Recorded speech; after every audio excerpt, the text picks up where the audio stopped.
Hola, muy buenas tardes a todos. Mi nombre es Carol Domínguez, soy analista de HCE. El día de hoy vamos a ver un tema muy importante como lo es la reinducción anual del sistema de gestión de seguridad y salud en el trabajo.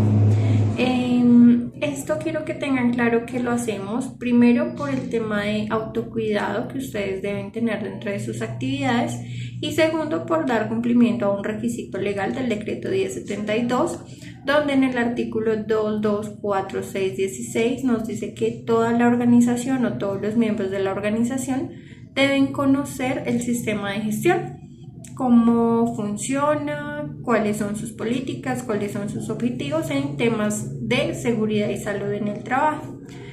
Entonces, lo primero que vamos acá a ver son los objetivos del sistema de gestión. Es importante tener en cuenta que cuando nosotros hablamos de una mejora continua, pues siempre debemos saber hacia dónde queremos ir. Entonces, por esto el primer objetivo nos dice que debemos implementar, mantener y mejorar el sistema de gestión de seguridad y salud en el trabajo y medio ambiente dentro de la organización. Pero esto cómo se hace, pues básicamente con los objetivos estratégicos que son los que vienen a continuación. Entonces el primero nos habla de identificar cuáles son los peligros a los cuales nuestros trabajadores se encuentran expuestos, evaluarlos y valorar el nivel de riesgo. ¿Por qué? Porque posiblemente en algún momento de nuestras vidas estamos expuestos a diferentes peligros, pero lo que cambia es el nivel de exposición. Luego nos habla de proteger la seguridad y salud de los trabajadores. Entonces, aquí es muy importante tener en cuenta que la protección de la salud de nuestros trabajadores es un trabajo muy en conjunto de ustedes como trabajadores y de nosotros como empleadores, ya que nosotros pues digamos que al no estar 100% en las operaciones desconocemos un poco la información. Por eso es importante que cada vez que ustedes evidencien una condición que pueda generar un peligro, nos notifiquen para nosotros poder intervenir. Tercero, nos habla como el cumplimiento de la normatividad colombiana. Casi todas las capacitaciones que nosotros realizamos o las actividades de promoción y prevención van muy enfocadas al cumplimiento de los requisitos legales. Nos dice también prevenir y mitigar el impacto ambiental que se pueda generar por nuestras actividades. En este orden de ideas, pues nos está hablando de cómo nosotros desde nuestras actividades impactamos el medio ambiente y cómo podemos prevenir.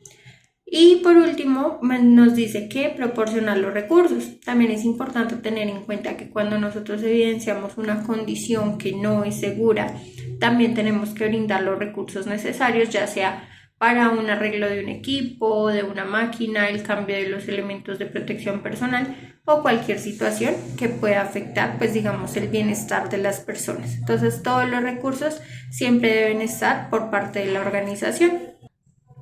El segundo tema que vamos a ver es muy importante porque nos habla de las políticas. Como bien sabemos, las políticas son parte como de los requisitos que tiene toda organización. Entonces, la primera es la política de seguridad, salud y trabajo, seguridad y salud en el trabajo y medio ambiente. Esta política pues básicamente es la que nos ayuda a cumplir con todos los objetivos. Está enfocada en que todos nuestros trabajadores pues tengan altos estándares de bienestar, de que su salud no se vea afectada, de que podamos evitar cualquier tipo de enfermedad laboral, incidentes o accidentes, y pues para ello se debe realizar la evaluación de los peligros y riesgos, se debe realizar los mantenimientos periódicos, ya sean a los equipos, herramientas o instalaciones. Luego viene la política integral de alcohol, tabaco y sustancias psicoactivas, donde lo que busca es promover el ambiente de trabajo seguro y sano. Entonces, con esta política es importante tener en cuenta que hay unos comportamientos que se tienen establecidos como comportamientos no permitidos, como por ejemplo el uso o comercialización de cualquier tipo de sustancias dentro de la organización, el llegar a su trabajo bajo el efecto de alguna de estas sustancias o incluso el tema de realizar alguna actividad en algún vehículo que sea de la organización o que esté presto a la organización para la ejecución de actividades bajo las influencias de alcohol, tabaco o sustancias psicoactivas. Seguimos con la política de uso y conservación de elementos de protección personal. Esta para mí es una de las más importantes. ¿Por qué? Porque tenemos dos responsabilidades bien importantes. Una por parte del empleador, que es suministrar los elementos adecuados de buena calidad y de forma oportuna. Y la segunda es la responsabilidad que tenemos los trabajadores de hacer uso adecuado de estos elementos de protección, conservarlos en buen estado, notificar o reportar cuando nuestros elementos de protección ya no están como en muy buenas condiciones y requieren un cambio. Y el más importante es que siempre, antes de iniciar cualquier actividad laboral, pues nuestros trabajadores deben contar con todos sus elementos de protección puestos. Política de bienestar social, esa es una política muy nueva, llega casi que con G Group, donde lo que se busca es que todos nuestros colaboradores pues contribuyan al logro de sus resultados, que puedan crecer personal y profesionalmente. Entonces básicamente nosotros estamos haciendo diferentes actividades que lo que buscan es guiar y apoyar el desarrollo de ustedes para poder crecer. ¿Listo? Y adicional a ello, pues poderlos incluir dentro de aquellas actividades de bienestar que se organizan por parte de la empresa. Aquí tenemos también la política de seguridad vial. La política de seguridad vial va muy enfocada pues a los conductores de nuestra organización, sean de bicicletas, motos, vehículos, montacargas y demás vehículos pues que se puedan maniobrar. Entonces, en esta política de seguridad vial también estamos muy enfocados al cumplimiento del marco legal. Nos habla primero la política de alcohol, tabaco y drogas, que fue la misma que vimos anteriormente. Nos habla la política de regulación de horas de conducción. Pues si bien es cierto, una persona que está en una actividad continua de manejar algún vehículo, tiende a generar un cansancio visual un poco más rápido que cualquier otra actividad. Entonces, dentro de la política de regulación de horas nos dice o nos recomienda que todo trabajador pueda tener un descanso por lo menos de 7 horas durante la jornada nocturna, que después de haber manejado tramos de 2 horas continuas, pues tienen derecho a realizar un descanso de 15 minutos como una pausa activa. El tema también de la política de regulación de velocidad, aquí no se tiene establecido ningún límite, sin embargo, se da cumplimiento a los límites que por normatividad están establecidos en la ciudad o en el lugar donde la persona se encuentre transitando.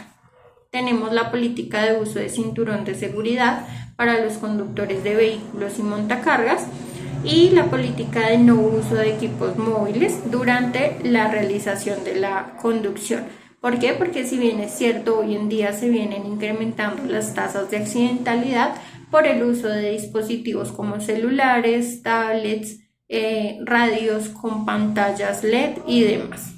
Es importante resaltar también que el incumplimiento de cualquiera de las políticas que acabamos de ver se puede clasificar como incumplimiento por acción u omisión y que esta puede llegar a acarrear multas o sanciones disciplinarias dentro de la organización para nuestros colaboradores. Aquí tomamos un tema bien importante y son las responsabilidades de los trabajadores en cuanto al sistema de gestión de seguridad y salud en el trabajo. Estos están reglamentados igualmente en el mismo decreto 1072, que es el decreto del sector trabajo, en el numeral 224610, donde nos dice responsabilidades de los trabajadores. Entonces son solo 6 y nos dice, primero, procurar el cuidado integral de su salud. ¿Qué significa esto? Pues que en aras de mantener un ambiente de trabajo seguro y sano, pues nosotros vamos a tratar de mantener nuestro estado de salud de forma adecuada. Segundo, suministrar información clara, veraz y completa sobre su estado de salud. ¿Qué significa esto?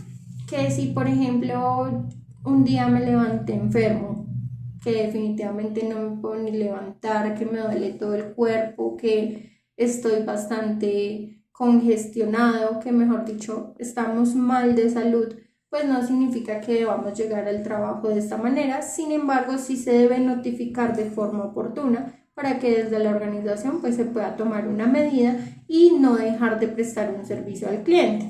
Entonces, si por ejemplo una persona se me enferma tipo 6 de la mañana y dice me voy para el médico y su horario laboral inicia a las 8, pues a las 6 de la mañana notificamos también a nuestro jefe inmediato que estamos presentando esa situación de salud. O si bien es cierto que también a veces puede pasar durante la jornada laboral, entonces le notificamos a nuestro jefe inmediato cuando definitivamente vemos que requerimos ese servicio de IPS.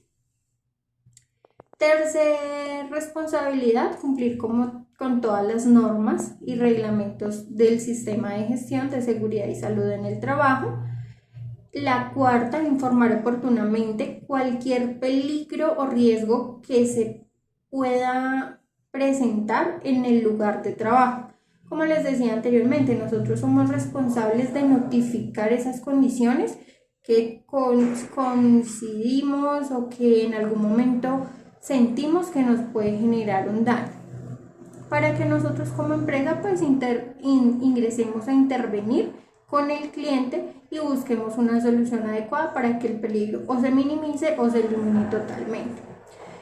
El quinto me dice participar en las actividades del sistema de gestión de seguridad y salud en el trabajo. Entonces todas aquellas actividades relacionadas con capacitación o relacionadas con temas de bienestar son obligatorias para los trabajadores y se deben hacer dentro de la jornada laboral. Y el último dice participar y contribuir con el cumplimiento de los objetivos del sistema de gestión, que fueron los que mencionamos anteriormente. Aquí quiero que analicemos este triangulito que me parece bastante importante cuando hablamos de prevención. ¿Por qué? Porque básicamente nuestro pilar es la prevención de la salud. Pero cuando hablamos de salud, la mayoría de personas se enfocan solamente en el lado físico. Ay, no, que es que yo tengo mis dos piernitas, mis dos manitos, mis ojitos funcionan bien, no tengo problemas para escuchar, no tengo problemas para hablar. Entonces, ahí consideramos que una persona está bien de salud, ¿verdad? Pero resulta que en este caso es importante aclarar que hay dos aspectos adicionales que también nos pueden impactar. Entonces, el primero es nuestro lado mental. No, que si por ejemplo una persona tiene muchos problemas en su cabeza, la mayoría de veces escuchamos como que los problemas de la casa se deben quedar en la casa, los problemas del trabajo se quedan en el trabajo. Pero cuando entramos a analizar, muchas veces, por más que uno quiera dejar los problemas de lado para ejecutar sus actividades, ese problema que tenemos empieza a consumirnos y empezamos a hacer nuestras actividades de una forma mecánica, que es cuando llega el exceso de confianza y posiblemente se nos puede generar un accidente de trabajo. Aquí ya vemos cómo nuestro lado mental está interactuando con nuestro lado físico. ¿Por qué? Porque al haber un accidente de trabajo, posiblemente hay una lesión corporal. Y el segundo aspecto importante es el lado social. Entonces, ¿cómo son mis relaciones interpersonales con mi jefe, con mis compañeros de trabajo? ¿Cómo es mi carga laboral? Que si, por ejemplo,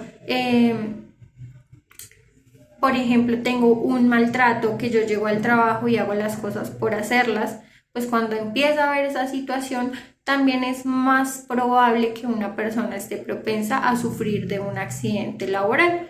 Por ello, el lado social también nos empieza a jugar con el lado físico.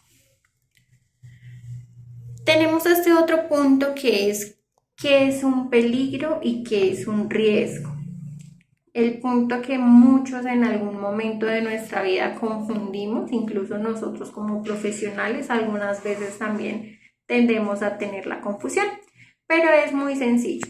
El peligro básicamente hace alusión a cualquier situación o condición que pueda llegar a generar un daño a la salud de una persona. ¿Qué significa esto? Que si por ejemplo un equipo está en mal estado, eso es un peligro. Que si en una instalación hay por ejemplo humedad o un techo falso que está por caerse o el piso es resbaloso, todos esos son condiciones que me generan un peligro. ¿Y qué es el riesgo? Entonces la probabilidad de que el piso estaba dañado y yo me caí, eso ya es un riesgo. La probabilidad de que se generen algún tipo de eventos ocurridos por el peligro. Aquí vamos a ver un claro ejemplo y es, primero, tenemos la primera imagen donde nos muestra una carga. Una carga por el simple hecho de ya estar suspendida en el aire es un peligro. Y a esto le estamos sumando que aquí en esta partecita donde está el circulito encerrado nos muestra que una de las guayas está en mal estado. Entonces la probabilidad de que esta carga caiga tiende a ser más alta que si la guaya estuviera en buen estado. A esto le llamamos una condición insegura. El segundo ejemplo es: sabemos que tenemos nuestro peligro, sabemos que tenemos nuestra condición insegura, o en algunas veces desconocemos la condición insegura, pero tenemos el peligro. Y resulta que a esto le sumamos un acto inseguro. Entonces tengo mis dos personajes acá que se pasan debajo de la carga sin hacer uso de elementos de protección personal, distraídos y, mejor dicho, a esto le llamamos un acto inseguro. Entonces el acto inseguro nos compete a nosotros como personas. ¿Qué me puede pasar con esto? Entonces hay dos situaciones. La primera es esta tercera imagen que estamos viendo en pantalla, donde vimos que la carga cayó, pero no pasó nada. Entonces no hay una lesión en la persona, no sabemos si la carga se dañó o no, pero pues finalmente no trasciende a mayores. Y la otra situación es esta última imagen que nosotros vemos, donde definitivamente la carga cayó y adicional a esto me le generó un daño o una lesión a una persona. Esto ya es un accidente de trabajo, que es importante tener en cuenta estas dos situaciones, que es un incidente y que es un accidente de trabajo. ¿Listo, chicos? El siguiente tema que vamos a ver es esta tablita, que es nuestra tabla de clasificación de peligros y riesgos.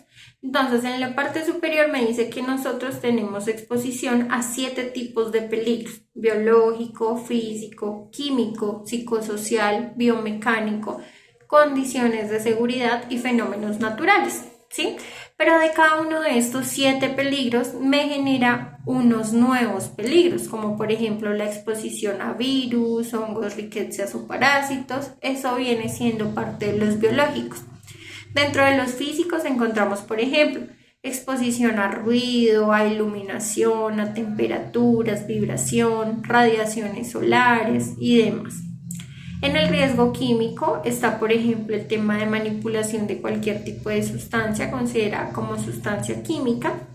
En el riesgo psicosocial, entonces, tenemos todo el tema de gestión organizacional, cómo es el estilo de mando, cómo es la contratación, cómo es la participación o capacitación que tenemos dentro de la empresa, cuáles son las características del grupo social. Sabemos que todo el mundo no tiene el mismo temperamento, todo el mundo no es fácil de llevar, cómo son las condiciones de la tarea o de la actividad que nosotros realizamos, cuál es la carga mental, cuál es la carga laboral, etc.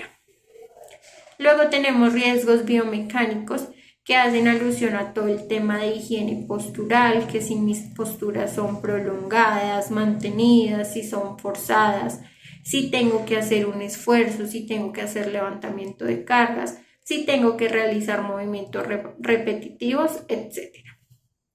Tenemos condiciones de seguridad, que es, por ejemplo, cómo es el estado de mis herramientas.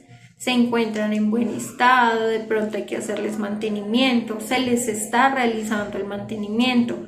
O también el tema locativo, como son las instalaciones del lugar donde yo trabajo, que si tenemos un riesgo eléctrico, que si de pronto por un tema tecnológico se nos pueda generar un incendio. Y por último, los fenómenos naturales, que hacen alusión a los sismos o terremotos, que últimamente pues hemos tenido algunos movimientos de tierra. Entonces en este de fenómenos naturales tiende a ser un poquito más impredecible, porque no sabemos cuándo va a pasar. Simplemente sabemos que en algún momento puede llegar a suceder, y por ello es importante que conozcamos los planes de emergencias de cada una de las sedes donde nosotros estamos, que sepamos dónde encontrar un extintor, un botiquín, que si de pronto hay una herida muy leve, pues tengamos cómo brindar los servicios de primeros auxilios de forma adecuada. Ahora que ya conocemos los peligros, que sabemos cuál es la diferencia entre un incidente y un accidente, quiero tocar este tema que es bien importante: cómo realizar el reporte de un accidente o de un incidente. Resulta que este tipo de situaciones normalmente una vez ocurren se debe reportar de forma inmediata a su jefe inmediato. Sin embargo, no es camisa de fuerza para que ustedes de pronto digan, no, es que mi jefe no me contesta y definitivamente no tengo a quién más acudir. Resulta que aquí también pueden acudir al analista de seguridad y salud en el trabajo. En este caso a mí, al finalizar les dejaré mi número de teléfono para quienes lo necesiten. ¿Qué es importante tener en cuenta? Que para hacer un reporte de un accidente nosotros contamos con unos tiempos establecidos por ley de 48 horas máximo. Por eso es importante que sí o sí el reporte se haga de forma inmediata, porque cuando no realizamos esos reportes dentro de los tiempos establecidos, pues probablemente nos vamos a empezar a ver envueltos en un seguimiento por parte de ARL y posiblemente podemos acarrear multas y sanciones. Una vez la persona es atendida en el centro médico, también es importante que no sé, tuve un accidente, me tronché un pie, un ejemplo. Y de ese accidente resulta que me dieron 8 o 15 días de incapacidad y digo yo como trabajador voy a apagar el teléfono porque estoy incapacitado. Resulta que aquí entramos en otro lío porque también estamos necesitando hacer una investigación de accidente que por ley también tiene un plazo establecido de 15 días. Entonces, cuando el trabajador me apaga el teléfono y me dice no porque estoy incapacitado, pues posiblemente entramos a incurrir en la falta de investigación del accidente. Estas investigaciones se hacen con el fin de proteger o impedir o tratar de buscar una solución que minimice el impacto y que me garantice que un accidente como esos posiblemente no va a pasar o que la probabilidad de que vuelva a suceder es más bajita. Y por último, también realizamos un seguimiento médico de su estado de salud para saber si ha asistido a las citas médicas, para poder verificar que al finalizar todo el tratamiento, pues la personita me quede sin una secuela debido al accidente que se presentó. Ya para terminar, vamos a hablar de este tema que me parece muy importante, que es el COPAS. Entonces, el COPAS es el Comité Paritario de Seguridad y Salud en el Trabajo. Es un comité que todas las organizaciones que tienen más de 10 trabajadores pues debe tener dentro de su organización.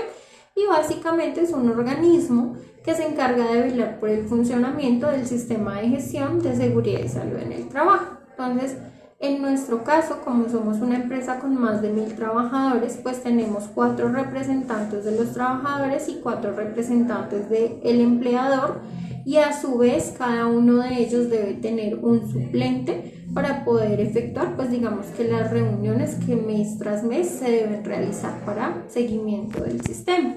Dentro de las principales funciones de ellos encontramos estas 4. La primera es la investigación, el tema de que una persona del COPAS participe en la investigación del análisis causal de un accidente de trabajo, de un incidente, de una enfermedad laboral, también está reglamentado por normatividad vigente. El segundo o la segunda función es el tema de capacitación. Todo nuestro personal del COPAS debe participar en las actividades de capacitación, en el tema de revisión del programa de capacitación, de que se esté cumpliendo los cronogramas que se tienen establecidos año tras año. El tercero viene siendo la inspección. Entonces, parte del COPAS también nos puede apoyar en que en las diferentes sedes se pueda evaluar los ambientes de trabajo, los equipos o herramientas, los equipos de emergencias como botiquines, extintores, camillas y demás, que se encuentren en buen estado, que sus elementos no estén vencidos. Todo esto también hace parte de las funciones del COPAS. Y por último, la vigilancia, que es apoyar las auditorías externas o internas del sistema de gestión de seguridad y salud en el trabajo. Aquí pues tenemos como un organigrama muy sencillito que nos mostraba quiénes eran los líderes del COPAS durante el 2021 al 2023. Sin embargo, no voy a hacer mucho énfasis porque en este momento pues ya nos encontramos en votaciones hasta el 19 de marzo para que las personas que quieran hacer parte del COPAS lo puedan hacer. Listo chicos, eso era todo lo que tenía para mostrarles el día de hoy. Espero que tengan muy buen día, que estén muy bien. No olviden por favor diligenciar la asistencia y el recibido de la información que se les divulgó por medio de este video. Que estén muy bien.